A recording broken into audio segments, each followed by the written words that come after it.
Bonjour, salut à tous. Aujourd'hui, je vais vous montrer comment utiliser l'imprimante Neptune 4 Mego. Si vous débutez en impression 3D, il n'y a pas de panique. Je vais vous expliquer chaque étape du fichier numérique à l'objet imprimé avec des mots simples et des conseils pratiques. C'est parti! Partie 1. Le déballage et l'installation. Quand vous ouvrez la boîte, vous trouverez plusieurs éléments.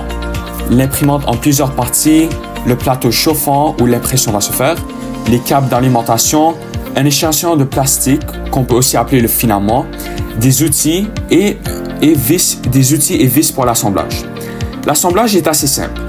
On fixe le cadre de l'imprimante avec les vis fournies, on branche les connecteurs, un peu comme un Lego technique. On vérifie que tout est bien serré pour éviter les vibrations. Partie 2. Calibration et préparation. Avant d'imprimer, on doit calibrer l'imprimante. En gros, on va lui dire à quelle hauteur elle doit commencer l'impression. On allume l'imprimante et on va dans le menu de mise à niveau.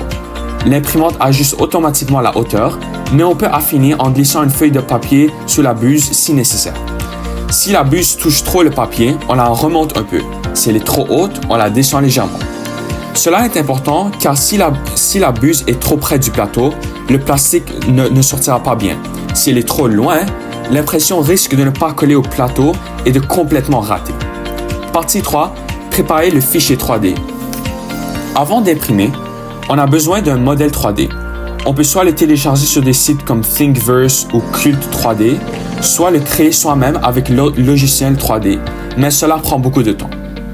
Mais attention, l'imprimante ne comprend pas directement les fichiers STL. Elle a besoin d'un fichier spécial appelé G-code. C'est comme une recette de cuisine que l'imprimante va suivre pour créer l'objet. Pour convertir notre modèle, on ouvre un logiciel comme Cura ou Prusa Slicer. On importe notre fichier STL dedans. On règle les paramètres d'impression, par exemple les hauteurs des couches, le remplissage, la température, etc. On clique sur Exporter et le logiciel crée un G-code. Partie 4. Transfert du fichier vers l'imprimante. Maintenant qu'on a notre fichier G-code, on doit l'envoyer à l'imprimante. Pour ça, on a deux options. Soit avec une clé USB ou soit via un câble USB. Si on utilise la clé USB, on met le fichier sur la clé et on la branche à l'imprimante et on sélectionne notre fichier dans le menu. Si on utilise un câble USB, certaines imprimantes peuvent être connectées directement à l'ordinateur, mais la clé USB c'est plus facile et fiable à utiliser. Une fois le fichier choisi, on peut lancer l'impression. Partie 5. Le lançage. L'imprimante commence par chauffer la buse et le plateau. Ensuite, elle dépose couche après couche du plastique fondu pour former l'objet. Les premières minutes sont très cruciales. Si l'objet ne colle pas bien au plateau, mettez pause immédiatement et recommencez pour éviter un échec. Partie 6. Retirer et finaliser l'impression. Une fois l'impression terminée, attendez quelques minutes pour que le plateau refroidisse. Puis, retirez l'objet doucement avec vos propres mains ou une spatule. Si des petits fils de plastique restent, vous pouvez les couper avec une pince ou les enlever avec vos propres mains. Vous avez besoin de finition?